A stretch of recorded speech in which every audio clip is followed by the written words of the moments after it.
communities where it's, there are people aren't rich, but they have everything they need. They have little houses, they have a little field in the back they grow shrimp in or they grow rice in. Very organized. Poverty's hidden. I think there was a fairly heavy-handed government for a while that helped hide a lot of poverty until in Vietnam. But in a lot of places, it appears to have really made a high standard of living for a lot of people in the Delta.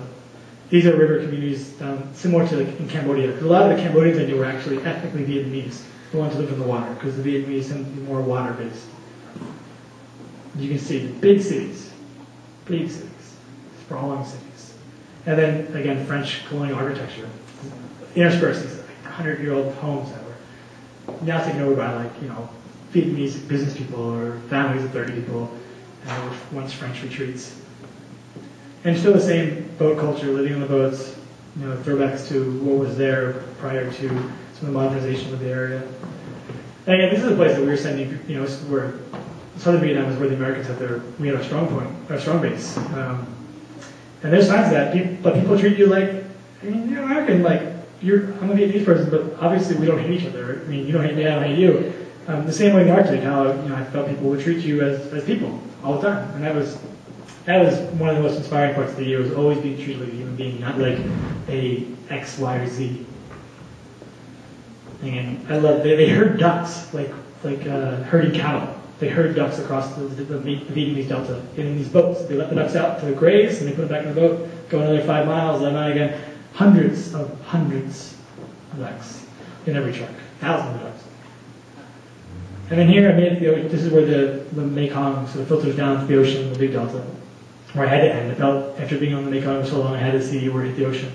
And I made it down here on my bicycle, and people just stared at me because this is in the middle of nowhere. It's like biking into Kansas. It'd be as if someone biked into Kansas to see Kansas. And then I got there, I was like, oh, it's pretty flat. And then split a mango with a kid, and I biked back out, and I flew to Costa Rica, to the jungles of Costa Rica, where I had felt that if I wanted to feel that there could be wilderness or wild places left on the earth, I had to see somewhere that they had tried it and there were still jungles and things, because after being in Asia and Europe, there's some pretty places, but they're not wild anymore, and there isn't biodiversity.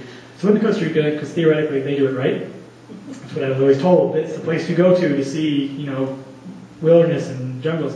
And there are some places they have that, but they're usually next to pineapple plantations or papaya plantations. But there was some still amazing jungles. I spent the last 5 days of my year in a coastal rainforest. And they're taking farmers' land. Exactly, yeah. And the farmers move Yep. to the city. And a lot of the best lands are owned by American universities. They turn into biological reserves. Yeah. So I'm not sure what that means for how we preserve land in any way, because it's again is it people or is it forest? And it's a hard question to get at. I have a couple of different opinions about it. We can talk about it a minute or later if you'd like. But again, there was still really, really wild, beautiful things all across Costa Rica for the few weeks that I was there. And it was a good way to sort of wind back too, because Costa Rica's, there's so many Americans out there. So it was a good way to sort of ease back into returning to the U.S., which I did early July after about a month and a half in Costa Rica, where I lived in these valleys where they were trying co-management with plantations and jungle and farms. And then right back here. Back up in Jersey. Or actually, out in New Mexico. This is a macaw, giant macaw. These were the guys. So we were in Jersey. Not yet, no. I flew away like this to Jersey. From here, actually, about a mile from this bird. There's an airport that I used to get back to Mexico. And a year had gone by, and the world was still here. And I'm back in it, and now I live in Pittsburgh, which is very different from all these places. But still good. People are still very nice there. I live with a very nice person, so that was really a good thing. So thank you all for coming around and listening to this.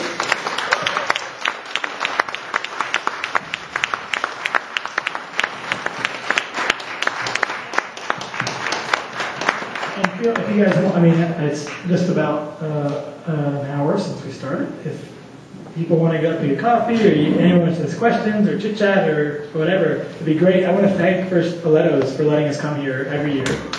They're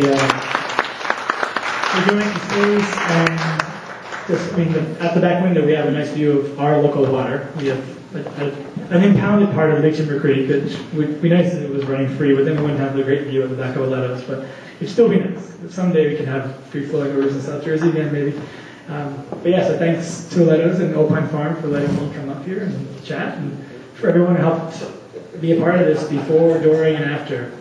A lot of people in the room who helped do that, so I am thankful. So will you share with us your ideas about how people in Williams? Yeah, I don't know. I mean, so Sally asked if I would share some of those opinions I had about how we can, as people, have wild places and still have people. And I really think it comes down to some of those things about culture, where you could see elements of culture that were taken out of, like in design, like in boat design or in building design, that if you were living in Italy, you built houses this way and boats this way, and if you were living in Cambodia, this way too. There's sameness to the technology, but there's appropriateness to the materials, to the design, to what you're using. The idea that everyone anywhere should have, or could have, or will have, a computer. Like we shouldn't have. It doesn't fit into our local resources. And I don't think we can, without paying attention to the places that we as people live in, and using those places as a springboard for how we live. I don't think you can even talk about preserving anything, because the idea is that we have to go get something somewhere else all the time. You'll never get a chance for the world to recover, or even if it's not pristine anymore, let it come to a point where it has that feeling of naturalness and wildness. Because in reality, there are places that are actually wild, like in the Arctic. I mean, this is a place that has had two cultures living there back and forth for 1,000 years, and before that, it was wiped clean by ice, and this and that. So it's more the idea of how to make things feel livable and feel like they fit into a culture still, and feel like they're natural. And I think it comes down to being appropriate in how we live as cultures, appropriate to our places. You know what got me when you were in the first part of your job, both in Italy and everywhere, was the poverty. And, I was really, really sad. I didn't realize that in places like Italy, there was such abject poverty. Bill was saying that in the beginning, especially talking about Italy, he was shocked by the poverty, and he didn't believe that was the case. Yeah. And neither did I. I mean, it's pretty incredible how poor the world is. I mean, we living here are pretty lucky. But we have our poverty. We do, of course. We as in sitting in this room, so I mean, more likely. So, but yeah, I mean, I'm actually farming in a little community in Pittsburgh that's really, really poor, and poverty is intense. If people, but more people live that way than don't live that way. And it almost becomes interesting to think about what poverty means then. It's maybe less poverty and more just, too much.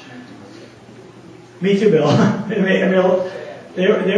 had friends who lived in slums that I would come out of, and like you walk on the street in Dhaka, again, like being a visible person, a big sweaty white person, just bawling because you couldn't, what else? How else could you, there was no other way to think about it. Like, you couldn't put this in your head, and I couldn't talk to anyone else with English. And you just would be overwhelmed. You'd sit down on the sidewalk, and it's. I can't. One of the things I always talk about with this year is it's very hard to be anywhere and not think about any of these people in any of these places. It's very difficult. So sometimes to the point of being detrimental to my sanity. But it's the reality. These people are out there, and they live that way right now, and they won't presumably be getting any different. So, yeah, very. When I served in Africa on that ship, there was a big sign up that somewhere on the ship that said 80% of the world's infections and disease would be eradicated if everyone on Earth had access to clean, pure water. Yeah. And I remember seeing cities. I didn't see nearly what you saw, but I did see sewage. Raw sewage, and women walking 5 miles with big jugs to these little streams where the water was orange. Yeah. It was so filthy, it was orange, and they were washing their children in it and drinking it, and that's all they had. And, Yeah. that we